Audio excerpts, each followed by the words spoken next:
tuan-puan, Datuk Datin, muslimin dan muslimat yang dirahmati Allah sekalian.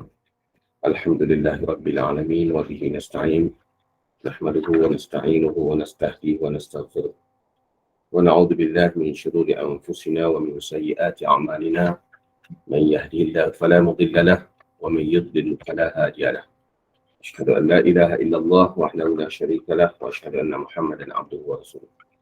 Allahumma salli wa sallim ala sayyidina Muhammad wa ala alihi wa ashabihi wa atba'ihi ila yaumiddin. Qala rabbi shrah li sadri wa yassir li amri wahlul 'uqdatam min lisani yafqahu qawli.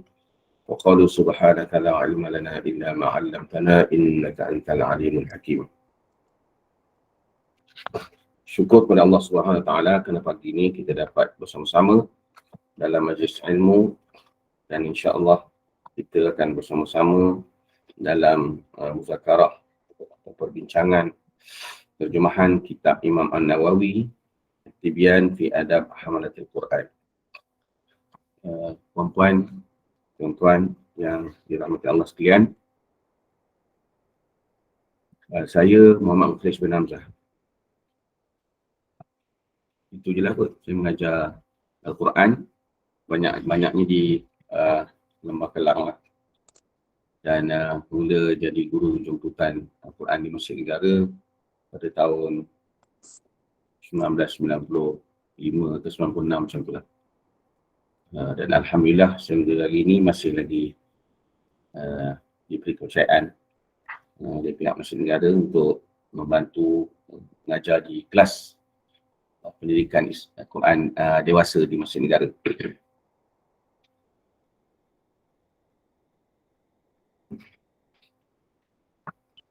Baik, insya-Allah mulai daripada hari ini kita akan membaca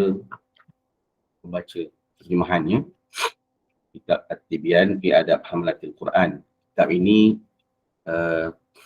kalau zaman kami belajar di peringkat diploma tahfiz di Pusat Islam dulu, satu daripada sukatan tingkat masa tahun, saya tak pasti tahun 1 atau tahun 2, kita kena hafal lah hadis-hadis yang ada dalam tu, dan kita kena belajar bertujuan untuk mempraktikkan lah apa-apa tuntutan dalam kitab berkenaan.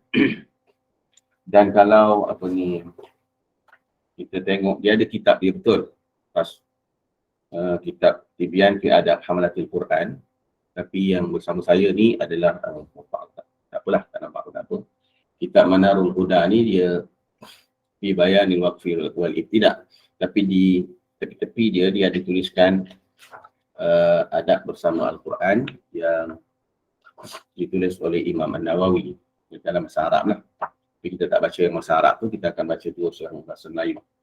Saya ingat terjemahan yang pertama kitab Tibyan ini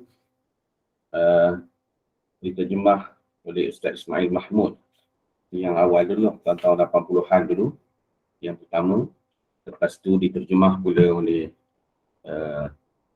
panel penterjemah Pustaka Salam. Mungkin ada sahabat-sahabat kita ingat buku tu kulitnya warna kuning, sempat kita baca dalam kelas-kelas kelas-kelas khusus perguruan. Kemudian selepas itu Pustaka Jasmin pula ambil alih, terjemah pula jadi kitab adab kepada Al-Quran, adab belajar, mengajar, membaca, menghafal Al-Quran. Kemudian yang saya rasa ini yang terkini lah, yang ada di iklan kita tu, yang dibuat oleh Telaga Biru Telaga Biru dengan alih bahasa yang saya rasa lebih mudah lah untuk kita fahami, insya-Allah. Jadi kitab ini adalah kitab asalnya karangan Imam An-Nawawi. Imam Nawawi ini, siapa nama dia, kalau dalam buku ni, siapa yang ada boleh rujuk lah. Biografi Imam An-Nawawi, nama beliau ialah Yahya bin Sharafuddin bin Murri bin Hasan bin Husain bin Muhammad bin Jum'ah bin Hizam An-Nawawi. Ya, An-Nawawi itu Nawa nama tempatnya dekat Damsyik, Syria, yang sekarang sedang diuji dengan gempa bumi. Kita doakan mudah-mudahan Allah permudahkan urusan mereka di sana. Beliau digelar Abu Zakaria kerana nama Yahya mempunyai berkaitan rapat dengan nama Zakaria menurut adat kebiasaan masyarakat Arab. Jadi dipanggil dia Abu Zakaria. Tapi di kalangan kita di Nusantara ni, kita sebut Imam Nawawi. Imam An-Nawawi. Kadang-kadang orang Melayu kita pun ada juga isi nama anak Imam Nawawi. Isi nama anak Nawawi sebab nak ambil sempurna nama Imam An-Nawawi. Jadi An-Nawawi itu adalah sandaran kepada kampung dia. Kampung dia namanya Nawa. Selain daripada itu, dikata beliau turut digelar sebagai Muhyiddin yang bermaksud penghidup agama. Muhyiddin. Jadi Muhyiddin itu maknanya penghidup agama. Dan Yahya kan.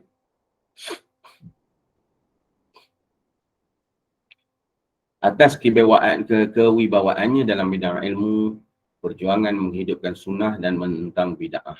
Sebab dia digelar sebagai Muhyiddin. Baguslah kalau isi nama anak Muhyiddin. Mudah-mudahan dia jadi penghidup agama. Ya? Maknanya dia rajin belajar macam Imam Nawawi. Lepas itu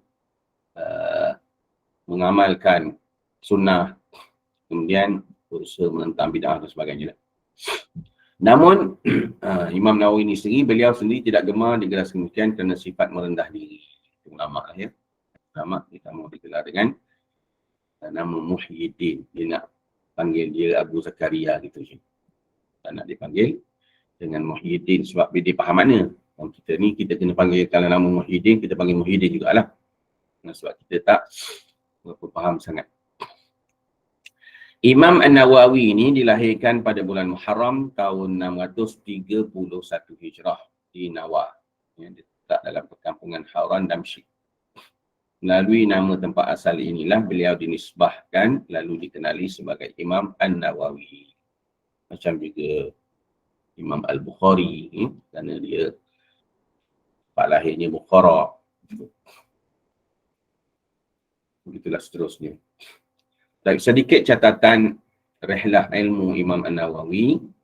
Dia hafal Quran masa kecil lagi. Daripada kecil lagi dia menghafal Al-Quran. Ini Alhamdulillah kita dalam negara kita sekarang ini banyak pusat-pusat tahfiz yang menyediakan tempat-tempat menghafal Quran daripada umur 4 tahun dan seterusnya. Pun begitu, bila dah ada pusat-pusat menghafal Quran daripada kecil ni, kita di peringkat umur senja-senja ni jangan kata pula budak-budak je kita orang senja ni tak payahlah menghafal Quran. Hafal juga, kena menghafal juga sahabat-sahabat Rasulullah SAW, semuanya dah umur-umur menghafal Quran. Pada tahun 649 Hijrah, beliau berhijrah ke kota Damsyik untuk mendalami ilmu agama. Jadi gitulah sejarah alim ulama ni, nakkan ilmu, kenalah berhijrah, kena bermusafir, kena pergi cari ilmu. Tunggu rumah tak jadi. Cuma sekarang sebab banyak kemudahan online dan sebagainya, kita pun duduk di rumah lah. Cuma nak cerita bukan tak dapat. Tapi keberkatan lebih lagi kalau kita melangkah ke tempat atau ke majlis-majlis ilmu. Jadi pergi ke kota Damsyik untuk mendalami ilmu agama kerana terdapat atau kerana tempat tersebut terkenal dengan kemeriahan suasana ilmu dan dibanjiri oleh para ulama ketika itu. Jadi kota Damsyik ni salah satu daripada pusat pengembangan ilmu daripada dulu. Macam juga Kufah, Basrah, semua selain daripada Mekah dan Madinah. Setiap hari beliau akan menghabiskan 12 subjek yang dipelajari di hadapan guru. Bahkan pernah diceritakan bahawa beliau tidak berbaring selama hampir 2 tahun kerana ketekunan menuntut ilmu. Sampai macam tu. Tak nak baring. Mana tidur pun duduk. Tidur-tidur ayam, tidur-tidur duduk. Hampir 2 tahun. Banyak kisah-kisah yang menyebut tentang atau menceritakan tentang alim ulama ni, dia tak baring. Kalau di Malaysia, di negara kita ni atau di Nusantara ni, di pondok-pondok, diajar kalau baring tidur dalam pondok tu dia tak pakai bantal. Dia tidur berbantalkan buah kelapa kering. Pasal dia mudah nak tergolek kan. Jatuh, sedar, bangun. Macam tu. Sekarang ni tak boleh lah. Macam-macam kita kata kufur nikmat dah apa pula nanti kan. Bantal ada, tak nak guna bantal, guna buah kelapa pula. Beliau tidak pernah meninggalkan damsyik melainkan keluar untuk menunaikan haji. Maknanya duduk di damsyik tu kerana nak belajar tu, tidak keluar. Melainkan nak pergi haji je dia keluar daripada damsyik. Tidak diduduk di situ, menghadap kitab bersama dengan guru-guru. Di samping itu, Imam Nawawi mempunyai ingatan yang kuat. Ketika berusia 19 tahun, beliau menghafaz kitab Tanbih fil Furu' Asy-Syafi'iyah dalam tempoh 4 bulan. Apa kitab? Quran dah hafal lah. Apa kitab pula? 4 bulan apa kitab? Dan menghafaz 1/4 kitab Al-Muhazzab pada baki tahun tersebut. Kitab besar. Beliau juga terkenal sebagai seorang yang zuhud dan kuat beribadah. Beliau pernah berazam untuk mendalami ilmu perbuatan lalu membeli kitab Al-Qanun untuk membacanya, namun beliau merasakan ada sesuatu tidak kena pada hatinya sehingga tidak boleh meneliti ilmu lain selama beberapa hari. Beliau pun berfikir dan merasakan puncanya adalah kitab Al-Qanun tersebut lantas menjualnya. Tak jadilah nak jadi tabib, nak jadi doktor tu tak jadi. Jadi dia meneruskan pengajiannya dalam mengkaji dan mempelajari kitab-kitab agama. Sedikit sifat Imam An-Nawawi, beliau adalah seorang yang zuhud, wara', sabar, selalu mendekatkan diri dengan Allah dan tegas melakukan amal ma'ruf nahi munkar. Beliau tidak pernah makan buah-buahan yang berada dalam syirk kerana mendapat tahu ada unsur syubhah pada kebunnya. Allahu Akbar. Yang begitu tidak pernah masuk ke tempat mandi awam, hanya makan sekali dalam sehari selepas waktu isyak serta minum air ketika sahur. Tak ikutlah kita.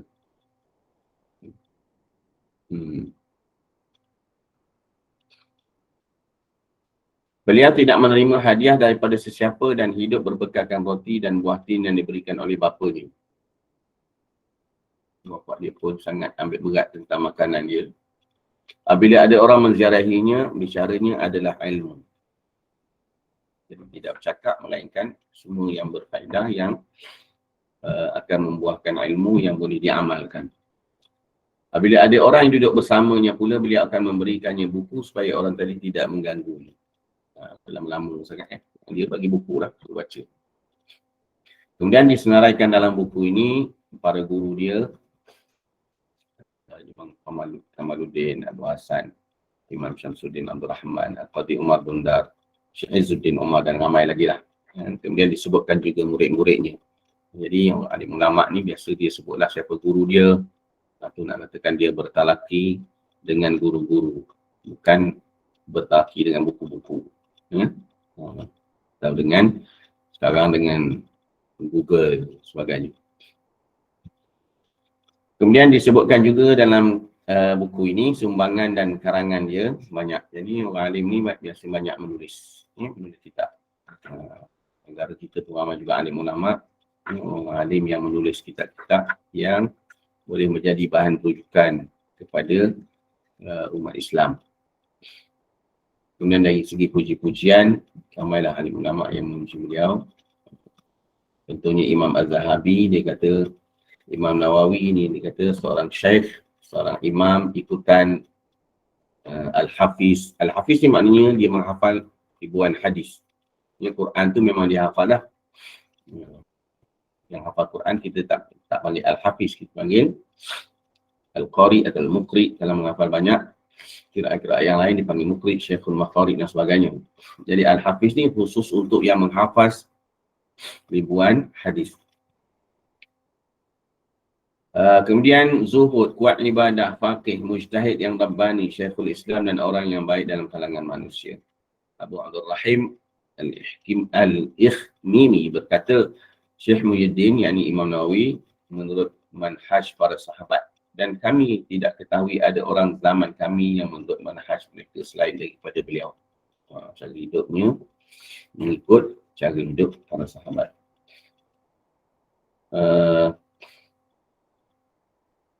sedikit tentang kewafatan dia. Disebut dalam kitab ini, selepas berlaku perselisihan antara beliau dengan Sultan Zahir Maibas akibat fatwanya yang tidak menyokong pemerintah, beliau diusir keluar daripada kota Damsyik dan pulang ke kampungnya. Beliau dijemput semula ke Damsyik untuk mengajar setelah kemangkatan Sultan tersebut. Kemudian beliau pergi menunaikan haji, menziarahi Baitul Maqdis dan makam Nabi Ibrahim. Kembalinya ke kampung halaman, beliau jatuh sakit dan akhirnya wafat di sisi bapanya pada 24 Rejab. Ini berapa Rejab? 18. Tahun 676 Hijrah pada usia yang masih muda, 45 tahun, dan dikebumikan juga di kampung dia di Nawar. 45 tahun ni antara ulama yang meninggal dunia pada usia yang muda. Tapi sampai sekarang ribuan tahun, maknanya masih lagi dekat 1000 tahun lah. Masih lagi kita baca kitab dia, masih lagi ada disebut-sebut dia. Baik, kemudian kita terus pergi kepada mukadimah pengarang.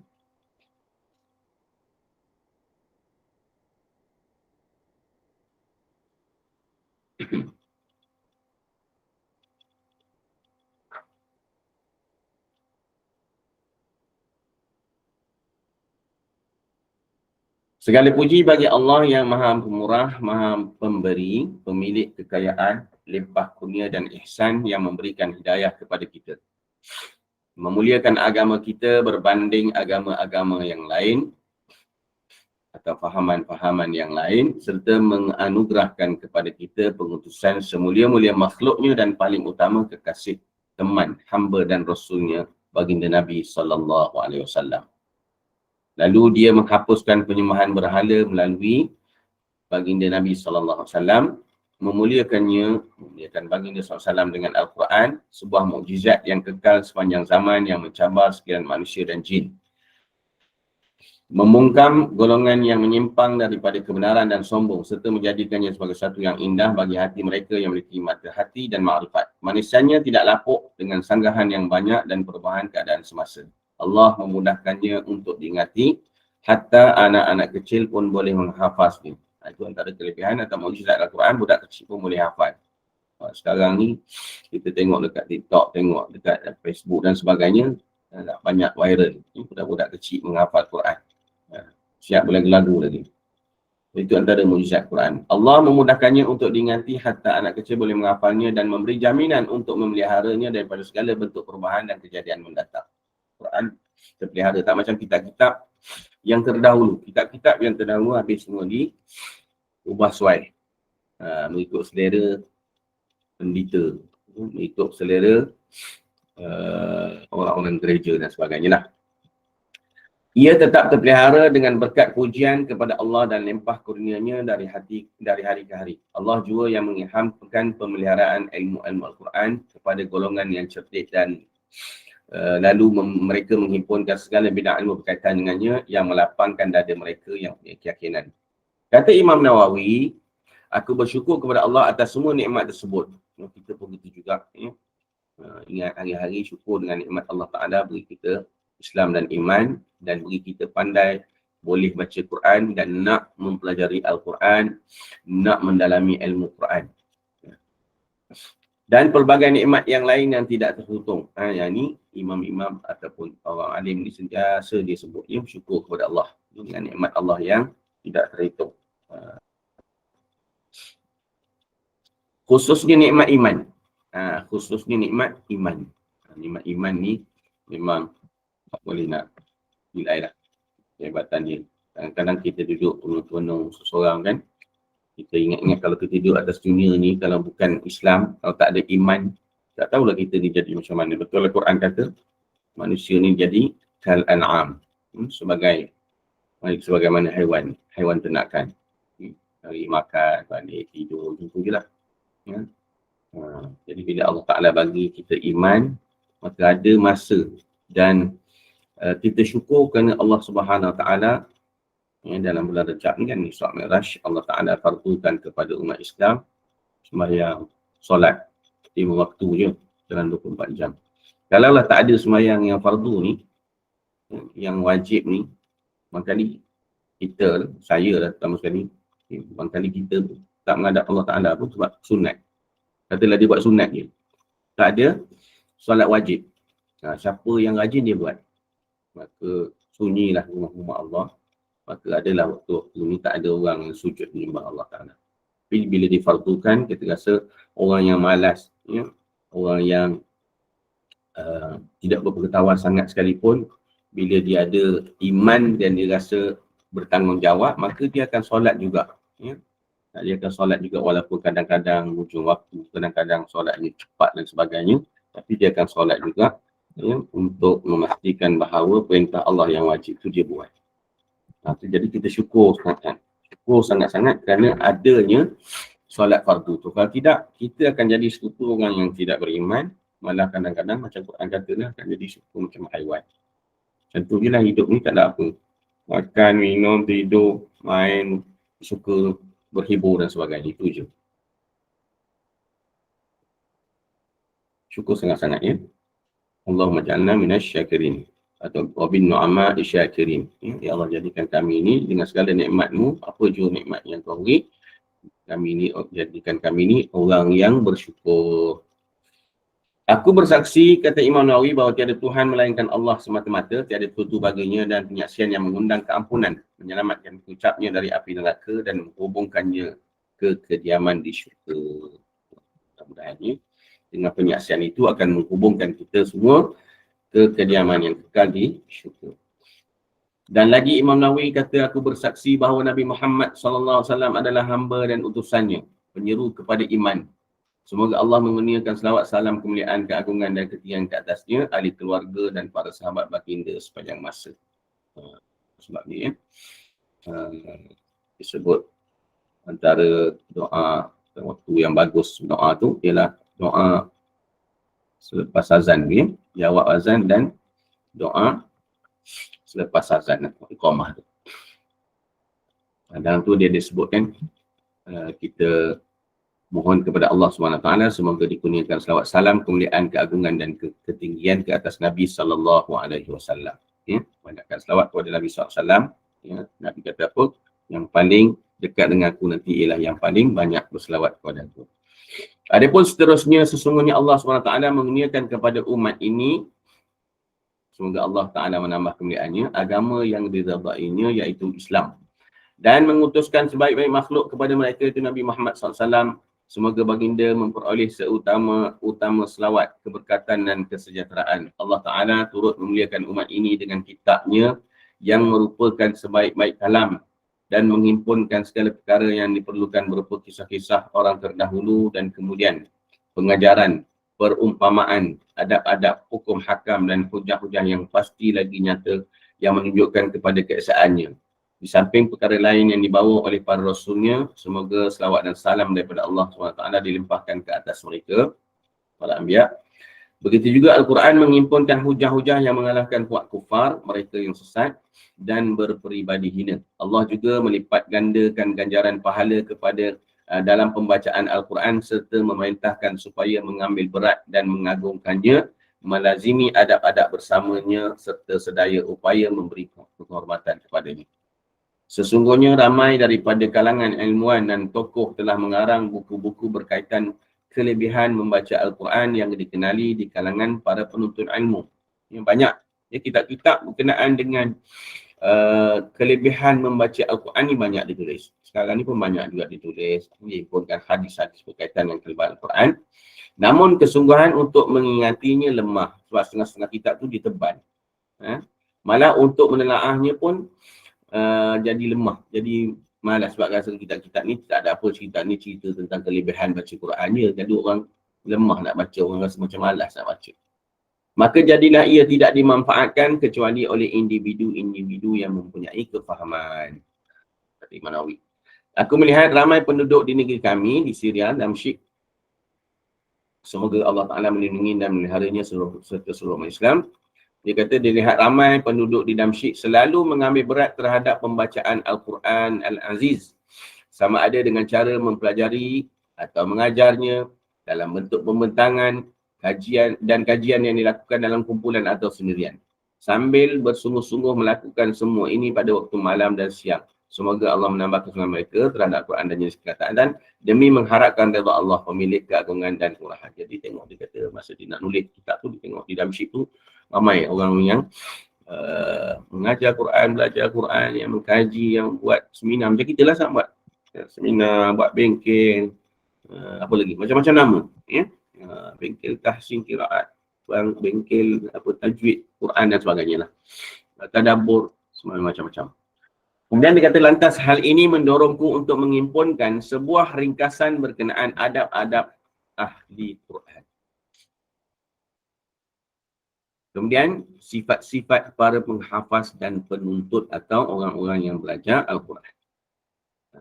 Jadi bila dia tengok macam tu, adalah benda-benda yang mangkali dia tak perhati, maka dia rasa perlu dia jadi dorongan kepada dia untuk menghimpunkan kitab yang menyebut tentang adab-adab Ahli Quran.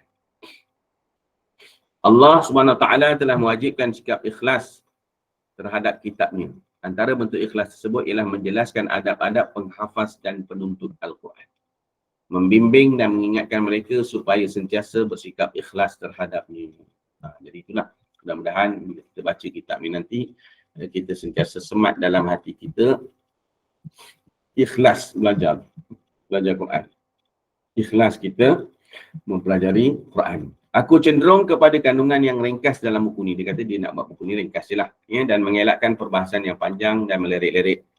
Aku hanya memfokuskan kepada suatu sisi ilmu daripada sekian banyak sisinya dalam setiap bab dan mengklasifikasikan kepada setiap contoh daripada adab Al-Quran dalam satu cabang ilmunya. Okey, dia kelas-kelaskan, dia kecil-kecilkan tajuknya supaya kita mudah faham. Tengoklah. Oleh demikian, aku menyebutkan hadis-hadis berkaitan dengan membuang sanadnya. Meskipun sanad-sanad tu memang ada di sisiku, kata Imam Nawawi. Sebab dia Al-Hafiz. Memang dia ingatlah an-fulan sampailah kepada Rasulullah SAW. Dia ingat, cuma dia tak tulis, dia kata. Ya? So dalam kitab dia tak tulislah semua tu, nanti panjang sangat. Sekarang ni pun ada pondok-pondok pesantren, terutama sekali di Indonesia. Malaysia pun sekarang ada yang melatih pelajar-pelajar menghafaz hadis dengan sanad-sanadnya sekali. Ini an-fulan. Kita, itu yang dia kata, kalau boleh kita hafal 40 hadis tu. Tapi kita hafal, kalau kita dapat hafal 40 hadis pun, barangkali kita tidak hafal penuh sanad-sanad tu. An-fulan nak sampai Rasulullah kan. Jadi Alhamdulillah dah banyak pondok-pondok yang menyediakan pembentangan ilmu untuk pelajar-pelajar menghafal hadis dengan cara macam tu. Betul, kita harap sangatlah pondok-pondok pesantren ni semuanya terus terpelihara. Hal ini kerana tujuanku adalah memberi ingatan terhadap sumber dalilnya dan sebagai isyarat kepada apa yang aku nyatakan dengan membuang sanad-sanadnya. Jadi dia hafal, ya, cuma dia tak tulis, kata. Sebab mengapa aku cenderung untuk meringkaskannya, kerana aku suka ia mudah diingati. Macam kita lah, ya. Kita hadis yang popular yang kita hafal, sanad pun kita tak tahu, tapi kita hafal lah. Khairukum man ta'allama al-Qur'ana wa 'allama. Sebaik-baik kamu ialah yang menghafal Quran dan mengajar. Saya rasa yang dalam ni semua hafal lah tu. Cuma sanad-sanad tu mungkin kita tak ingat. Jadi dia kata tujuannya supaya ingat. Macam itulah. Sebab tu dia tak panjang-panjangkan. Kemudian dia lebih banyak mendatangkan manfaat dan tersebar luas.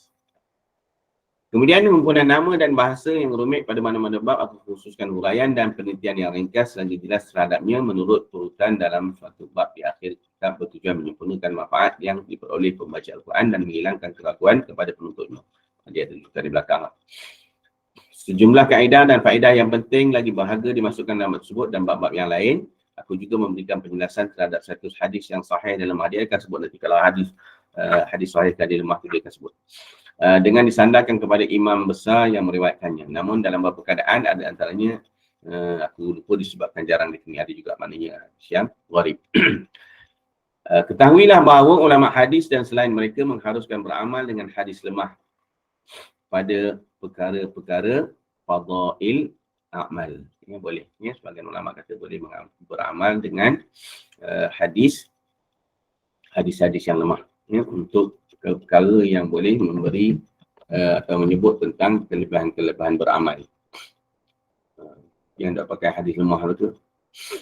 Oleh itu, aku hanya memfokuskan kepada hadis sahih dan tidak menyebut hadis lemah melainkan dalam beberapa keadaan.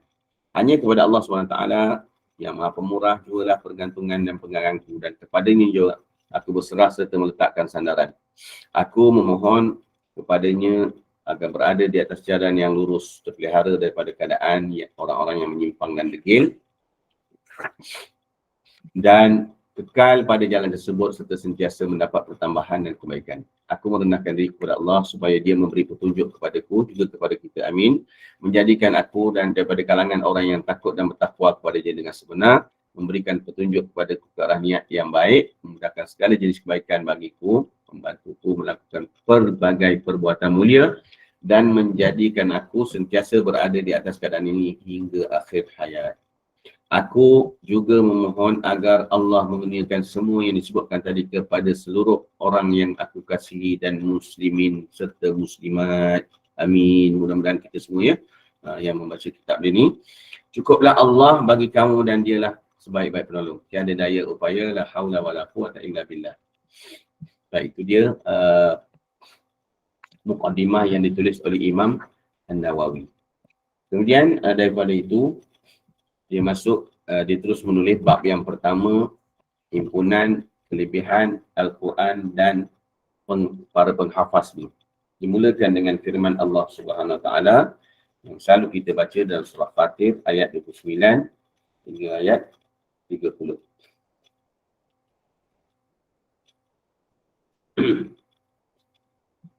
Sekejap saya tengok kita asal ni dalam bahasa Arab.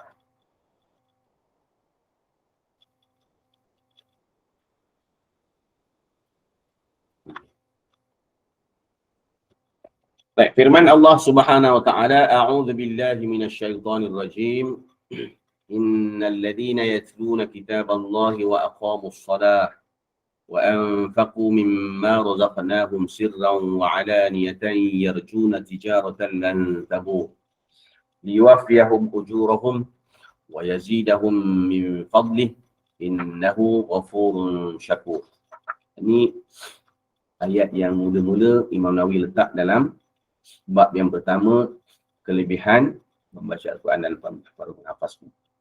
Firman Allah Ta'ala tadi bermaksud sesungguhnya orang-orang yang selalu membaca kitab Allah. Innal ladzina yatluna. Yaqra'un. Yatlu ni maknanya baca dengan mengiringi, mentaati. Kita baca satu.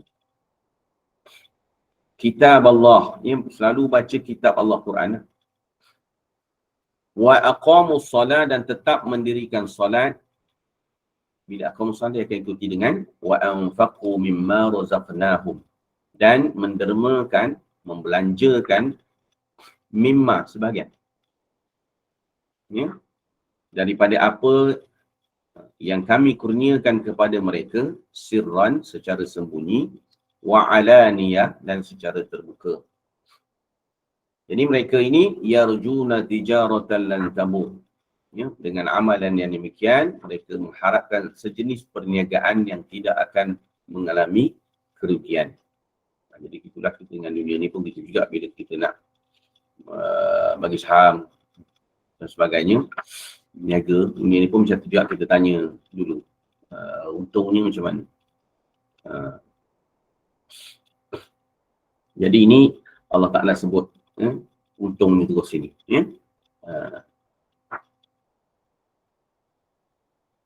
Liwafiyahum ujurahum wa yazidahum min fadlih. Supaya Allah menyempurnakan pahala mereka, wa yazidahum min fadlih, dan menambahi mereka, yazid. Yazid maknanya menambahi kepada mereka daripada limpah kurnianya, min fadlik, wa yazidahum min fadlik. Sesungguhnya Allah Ghafur, Maha Pengampun, syakur, ya, ghafurun syakur, maha pengampun lagi sentiasa membalas dengan sebaik-baiknya akan orang-orang yang bersyukur kepadanya. Jadi Allah Ta'ala tu maha pengampun. Ya. Bila kita baca Quran, ya, bila kita tetap mendirikan solat, membelanjakan sebahagian yang Allah beri kepada kita secara terang-terang dan secara sembunyi, maka Allah Ta'ala sebut sini dia maha pengampun. Ini diampunkan dosa-dosa dan dia syakur. Bukan dia bersyukur, bukan dia berterima kasih sebab kita buat. Tapi syakur Allah Ta'ala ni maknanya dia cepat memberi balasan. Ya? Dia cepat memberi balasan. Liwafiyahum ujurahum, tu hak ni ulama kata untuk akhirat. Pahala tu dapat di akhirat nanti. Wa yazidahum min fadli, yang ini sebab mufassirin kata apa? Menambah kurnia kepada orang-orang yang bersifat tadi yang selalu baca Quran tadi tu. Dia Allah Ta'ala beri limpah kurnia yang diperolehi atas dunia lagi. Ya? Antaranya apa? Ketenangan, kesihatan yang baik, ya? Rezeki yang melimpah ruah, ya? Hati yang tenang, keluarga yang harmoni, dan macam-macam lagi yang kita tak boleh nak hitung kelebihan-kelebihan itu yang Allah berikan kepada kita. Kadang-kadang kita sendiri boleh rasa lah, ya? Kerana kita pergi belajar, kerana kita pergi ke majlis ilmu, kerana kita baca Quran, tiba-tiba macam-macam benda yang kita dapat yang kita kadang-kadang tak sangka, ya? Kita tak sangka tu yang kita simpan dalam rumah kita, atau kita letak dalam rumah kita, pada dinding rumah kita ayat 1000 dinar, sebenarnya bukan 1000, tak tahu tentang 1 juta dinar ni. Ya, sebab ayat tu menyebut tentang apa? وَمَنْ يَتَّقِ اللَّهَ يَجْعَلْ لَهُ مَخْرَجًا وَيَرْزُقْهُ مِنْ حَيْثُ لَا يَحْتَسِبُ. Ya, orang yang bertakwa, yang ingat Allah Ta'ala je lah, yang rajin baca Quran, yang tetap mendirikan solat, yang tak lokek, yang cepat nak infak apa semua ni, walaupun dia pun tidaklah kaya mana, walaupun dia tidaklah pendapatan dia banyak mana, tapi cepat nak infak. Jadi orang-orang yang macam ni mesti ada takwa dalam hati dia, ya. Jadi orang-orang yang macam ni yang apa, Allah Ta'ala sentiasa beri ke dia jalan keluar, ya. Bagi dia jalan keluar dalam segala permasalahan hidup dia. Kemudian lagi Allah Ta'ala yarzuqhu min haitsu la yahtasib, ya. Allah beri kepada dia rezeki dari sumber-sumber yang tidak disangka-sangka. Unsangkable. Dia dapat macam-macam, kadang-kadang benda-benda yang kita selalu cerita rezeki je lah, ya. Tapi yang mahal lagi sebenarnya, contohnya cepat faham belajar, rezeki lah. Orang lain tak faham lagi, ustaz dah berbuih dah mulut cerita, tak faham lagi, dia dah faham lah, dia diam sebab dia dah faham dah, ya. Itu rezeki, sebab dia rajin baca Quran, dia solat, tetap jaga solat yang wajib, sunat sebagainya. Jadi itu antaranya, ya. Kesihatan, nikmat kesihatan sebagainya, ya. Itu maksud yazidahum min fadli, Allah tambah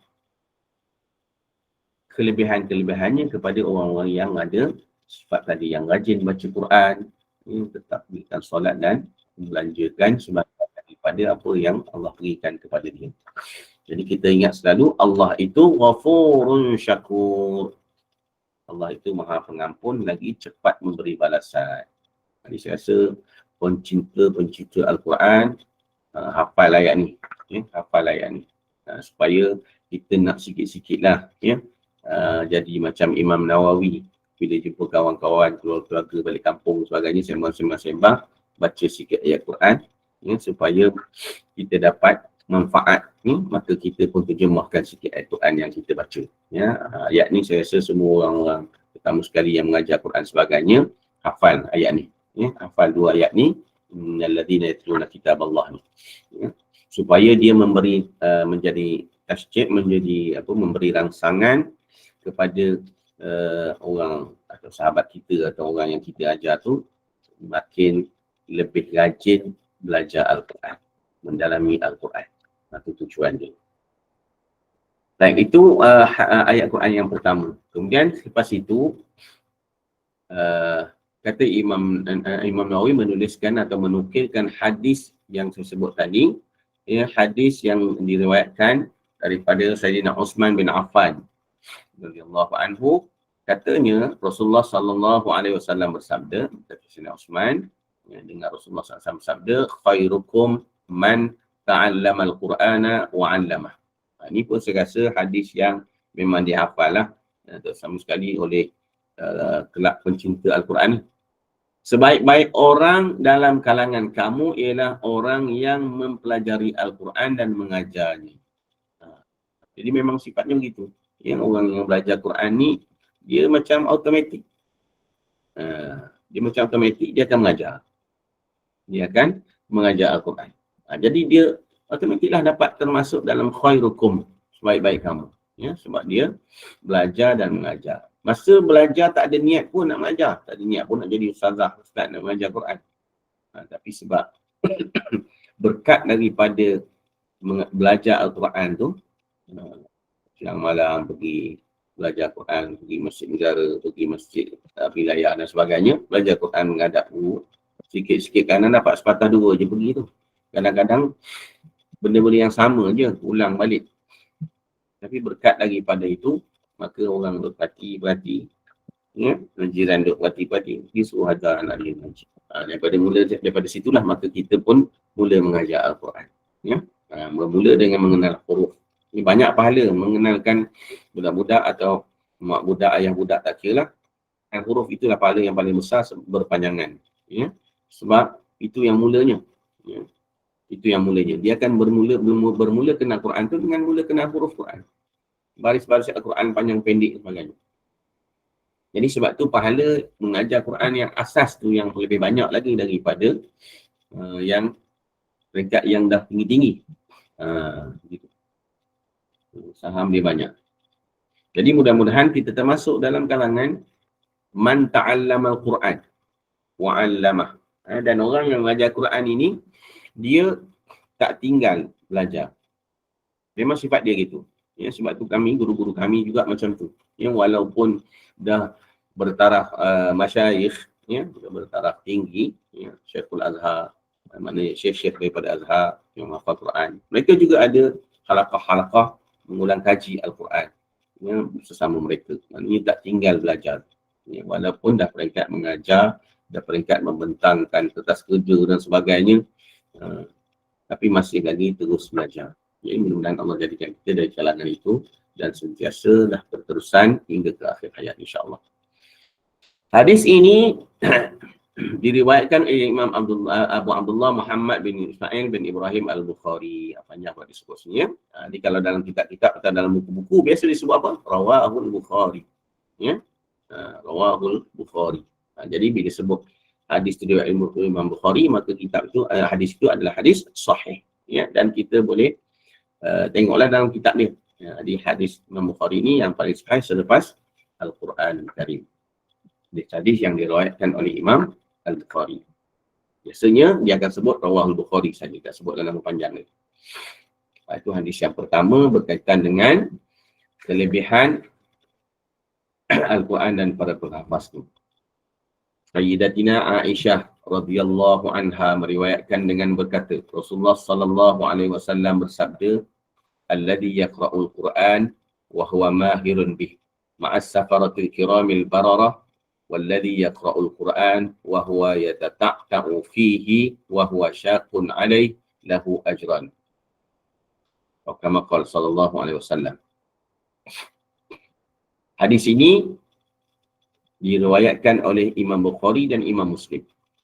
Jadi kalau dalam buku dia akan tulis Rawahul Bukhari wa Muslim. Ya. Imam Bukhari tadi dia sebut nama dia Muhammad bin Ismail bin Ibrahim Al-Bukhari. Ya, tapi gelaran dia Abu Abdullah.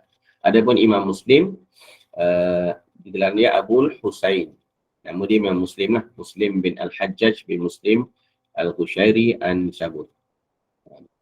Dua-dua kitab Muslim, dua-dua kitab Bukhari dan Muslim ada hadis ini. Hadis alladhi yaqra'ul Quran yang diriwayatkan oleh Sayyidatina Aisyah. Maksudnya apa? Orang yang membaca Al-Quran, alladhi yaqra'ul Quran, baca Quran.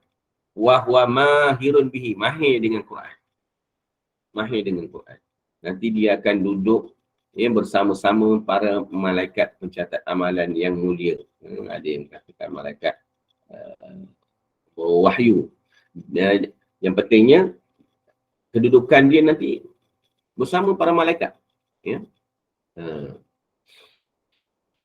Hebatnya orang yang mahir dengan Quran. Ya.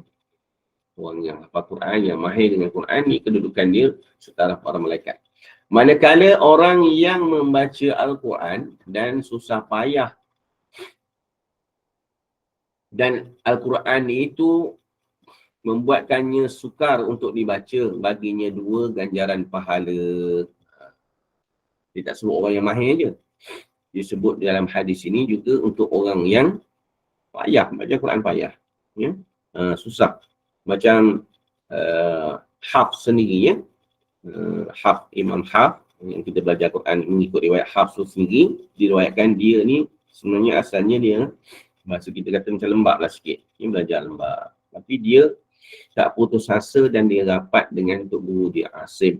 Ya, sehingga akhir sekali dia antara anak murid yang terkenal sampailah kita ni belajar Quran pun mengikut riwayat Hafs. Jadi orang yang susah nak belajar Quran ni kita bagi tahu ke dia, ya, hadis Nabi menyebut apa? Lahu ajran. Ya, yang baca nak sebut payah. Ya. Payah nak baca yauma natawis samaa ka tayyis sijil lil kutub. Payah nak baca. Ya, ramai orang susah nak baca ayat tu. Bila baca ayat tu mesti sangkut. Siapa boleh baca straight ayat tu? Contoh ayat yang agak susah lah. Ya, mana mula-mula baca tu dia boleh baca terus, tu memang hebat. Biasanya sangkut. Ya, biasanya sangkut ayat tu. Jadi susah nak baca. 10 kali dah ustaz suruh ulang, guru suruh ulang, tak dapat juga lagi. Jadi jangan susah hati. Ya. Jangan susah hati sebab lahu ajran, dapat 2 pahala. Pahala baca dapat, pahala susah pun Allah bagi juga. Ya. Pahala kesungguhan tu dia dapat lagi.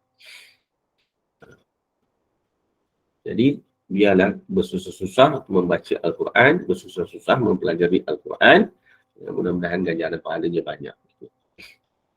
Hari ini hadis nak tasjid, ya, nak bagi rangsangan kepada orang supaya lebih rajin baca Quran. Hak mahir itu keadaannya. Kalau yang berangkat-angkat lagi ni, maka dia kelebihannya lain. Ya, dapat pahala lebih lagi pada orang yang mudah. Hadis ini diriwayatkan oleh Imam Bukhari dan Muslim. Tadi kita dah sebut hadis ni, dia sebut di bawahnya rawahul Bukhari wa Muslim. Kemudian daripada itu dibawa pula atau dinukilkan hadis daripada Abu Musa Al-Ash'ari radhiyallahu anhu yang meriwayatkan Rasulullah sallallahu alaihi wasallam bersabda, "Mathalul mu'minil ladzi yaqra'ul Qur'ana mathalul utrujah, rihuha tayyibun wa ta'muha tayyibun, wa mathalul mu'minil ladzi la yaqra'ul Qur'an mathalut tamrah la riha laha wa ta'muha hulwun. ومثل المنافق الذي يقرأ القرآن مثل الريحانة ريحها طيب وطعمها مر ومثل المنافق الذي لا يقرأ القرآن كمثل الحنظلة ليس لها ريح وطعمها مر." Atau kama qala sallallahu alaihi wasallam, rawahu al-Bukhari dan Muslim. Juga hadis ini diriwayatkan oleh Imam Bukhari dan Muslim. Maksudnya apa? Perumpamaan orang mukmin yang membaca Al-Quran ibarat buah utrujah. Cuma gitu je. Citron tu sini, ya. Baunya harum dan rasanya lazat. Ada setengah kitab dia tulis limau manis. Limau yang ada bau. Tempat kita tak tahu ada ke tak. Limau manis. Dia bau dia harum. Dia ada bau. Lepas tu rasa dia pun sedap lah. Rasa dia sedap. Itu perumpamaan untuk orang yang baca Quran. Bau pun sudah kalau kita dapat bau dia pun jadilah. Kan? Dalam terjemahan asal yang dibuat oleh almarhum Ustaz Ismail Mahmud ni, dia kata bandingan mukmin yang membaca Al-Quran seperti utrujah, iaitu sejenis limau yang baunya harum dan rasanya sedap. Dan perumpamaan orang mukmin yang tak baca Quran. Orang mukmin Tapi dia tak baca Quran, maknanya dia malas baca Quran. Tak terang baca Quran, baca dan sembahyang. Dia diumpamakan oleh Nabi SAW seperti buah tamar, kurma. Buah kurma tak ada bau. Jangan buat salah pula pergi pasar kurma kat Madinah atau kat negara kita pun banyak dah pasar kurma ni. Pergi ambil kurma cium. Dia cek kurma ni nak tahu dia sedap ke tak rasa. Sebab tu kalau kita pergi pasar kurma dia kata apa? Rasa, boleh rasa. Ya. Kita pun rasa lah. Satu-satu, lepas tu tak beli pun. Besok datang pula. Rasa juga lagi, rasa kurma yang lain pula. Kalau dekat nak pergi ke Mekah, barulah kita beli kurma. Jadi orang mukmin kalau dia tak baca Quran, Nabi umpamakan dia seperti tamar. Manis ada, sedap. Sebab dia ada iman. Cuma dia tak baca Quran, tak ada bau. Itu maksudnya. Kalau orang munafik pula, ya, orang munafik yang baca Quran. Dia seperti raihanah. Raihanah ni, kalau kita dulu dia terjemah setanggi. Tahu daripada pokok apa. Dia ada bau-bau. Ada setengah tempat daripada kemangi. Baunya haram. Bau sedap. Tapi rasa dia pahit, tak makan. Sebab dia pahit. Dia ada bau sedap. Dalam terjemahan apa ni, kitab yang dalam Ilan tu, dia kata apa? Seperti raihanah tu diterjemahkan sebagai selasih.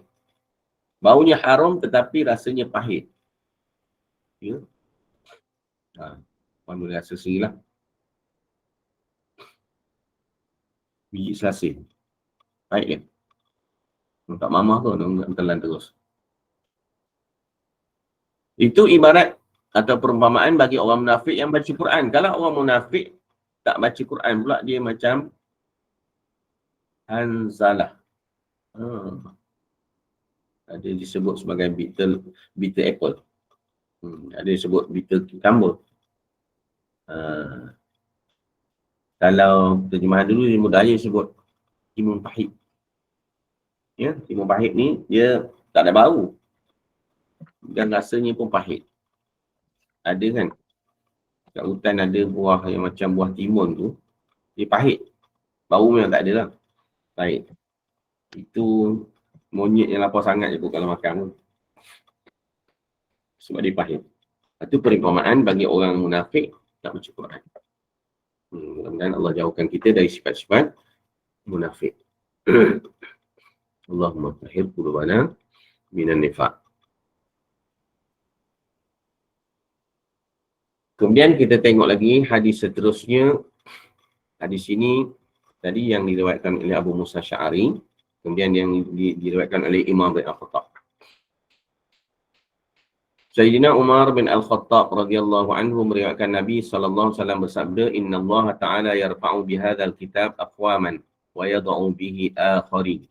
Maksudnya Allah Ta'ala meninggikan sebahagian kaum dengan kitab ini dan merendahkan sebahagian yang lain. Mudah-mudahan Allah masukkan kita dalam kalangan yang ditinggikan kedudukannya dengan Al-Quran. Ada juga ya, yang ada Quran juga. Quran sama macam kita juga. Tetapi cara hidupnya, keadaannya menyedihkan. Ya.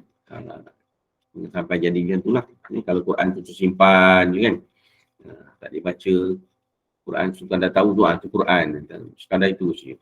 Maka kita takut kita termasuk dalam kalangan itu. Ya, na'udzubillah.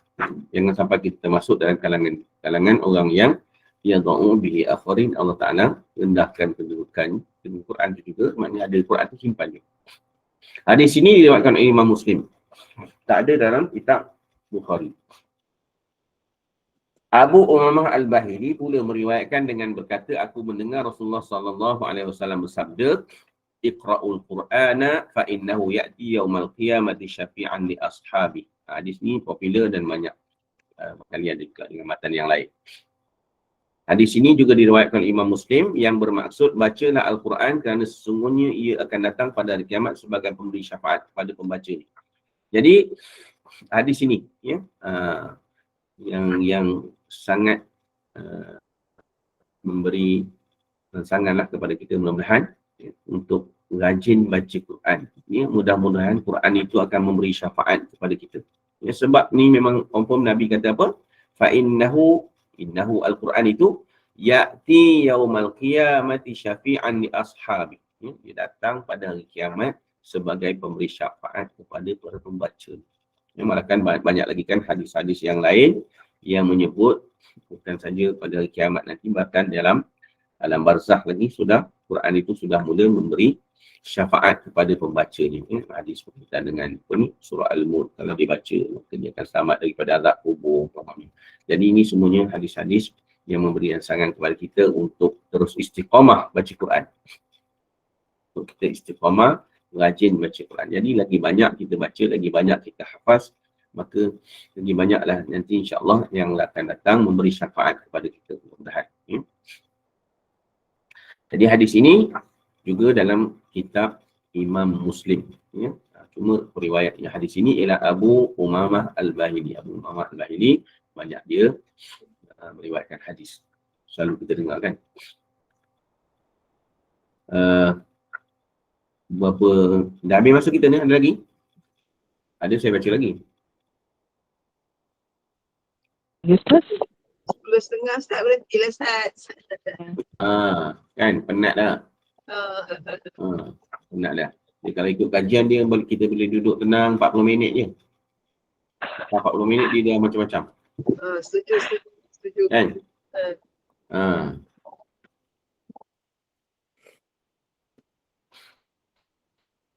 Baik, ada satu lagi kita baca hadis daripada Ibnu Umar radhiyallahu anhuma meriwayatkan daripada Nabi sallallahu alaihi wasallam. Nabi bersabda, la hasada illa fitnatain.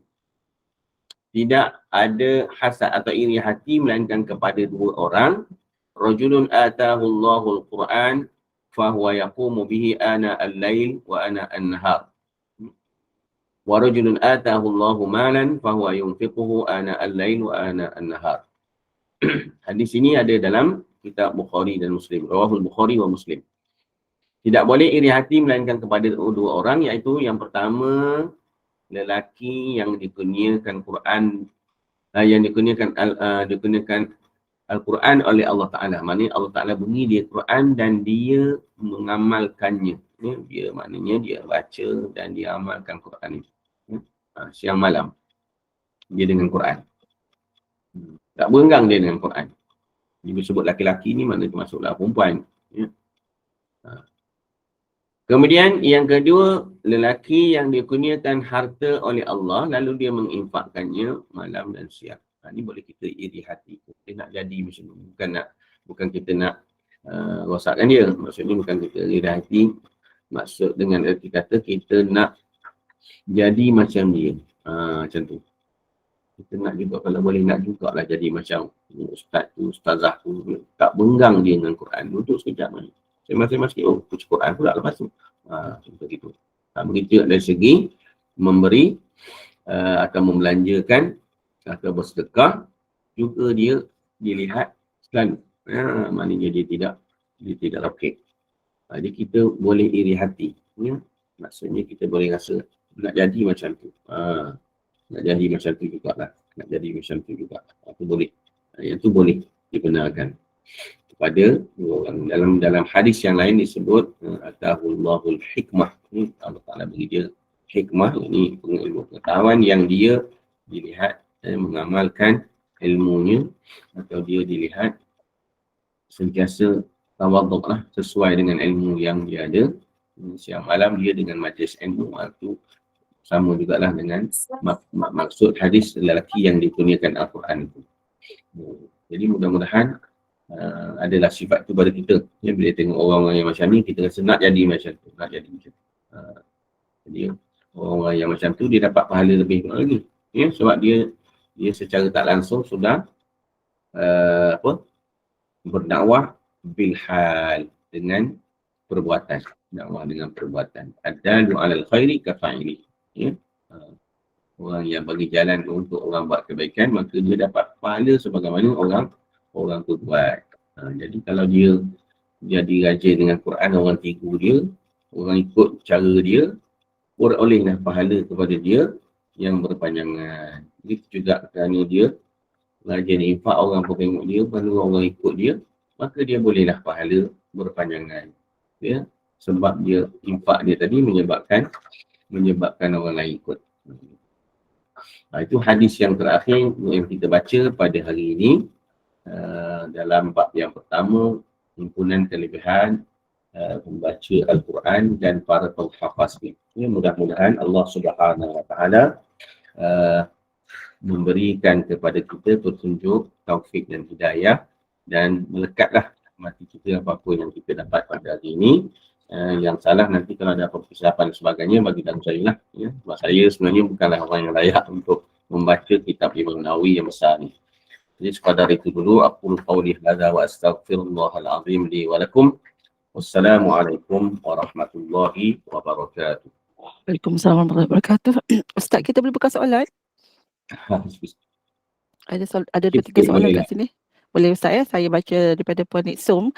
Bertanya, adakah juga orang yang hanya pandai baca Al-Quran sahaja tapi tak tahu dan tak ada kefahaman tentang tafsiran dan tadabbur Al-Quran, bolehkah dikategorikan sebagai mahir Al-Quran? Sebagai apa? Dikategorikan sebagai mahir Al-Quran. Jadi kalau ikut terjemahan atau ikut huraian yang betul-betulnya memang mahir Al-Quran itu sebab setengah kitab dia tak terus sebut mahir itu mahir baca, tetapi maknanya mengamalkan, ya. Cuma kita perlu ingat bahawa ulama sepakat mengatakan bahawa membaca Al-Quran itu tetap beroleh pahala, tetap menjadi ibadah walaupun tak faham makna, kan? Cuma kita nak dapat mahirun bil Quran sampai maknanya orang baca ayat wan najmi idza hawa, kita pun tahu lah. Kita dah tahu dari segi tajwid ni ada dalam kepala kita, dari segi terjemahannya ada dalam bahasa mahir lah tu. Tu mahir lah. Yang mahir betul dalam Quran nak duduk setaraf dengan malaikat, kan.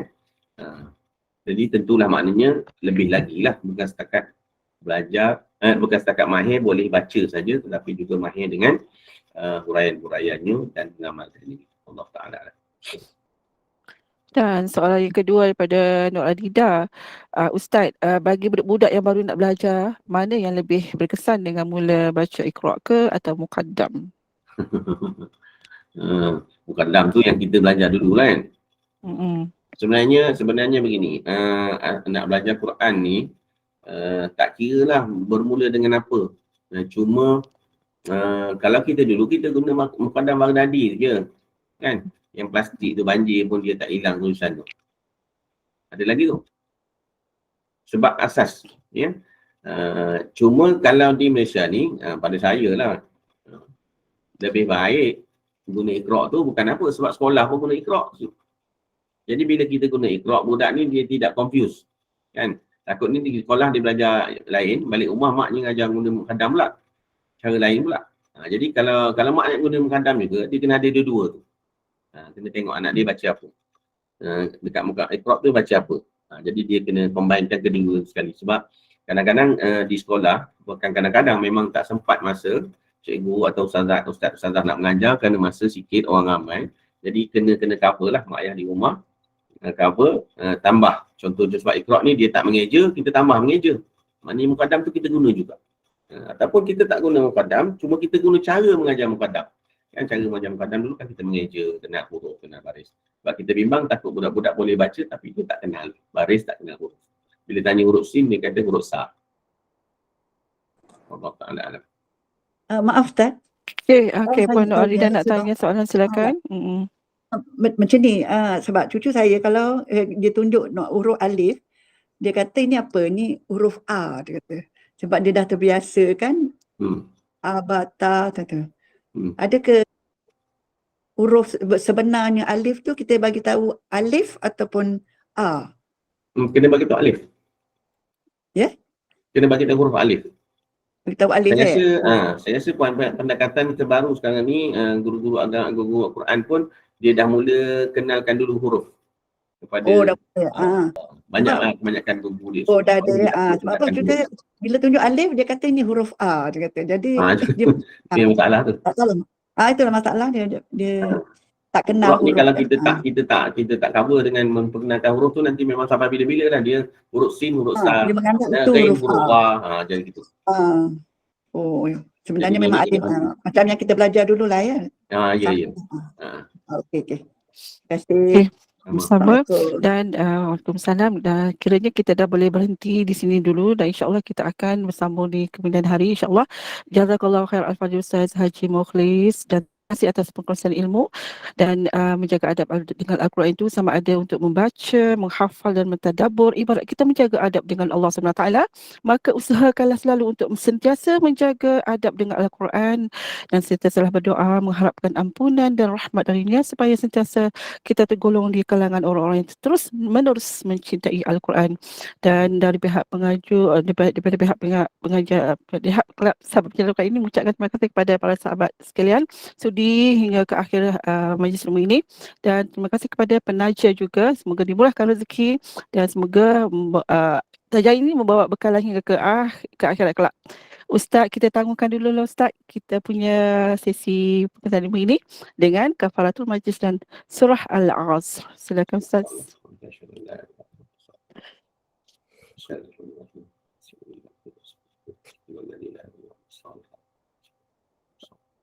Assalamualaikum warahmatullahi wabarakatuh. Waalaikumsalam warahmatullahi wabarakatuh.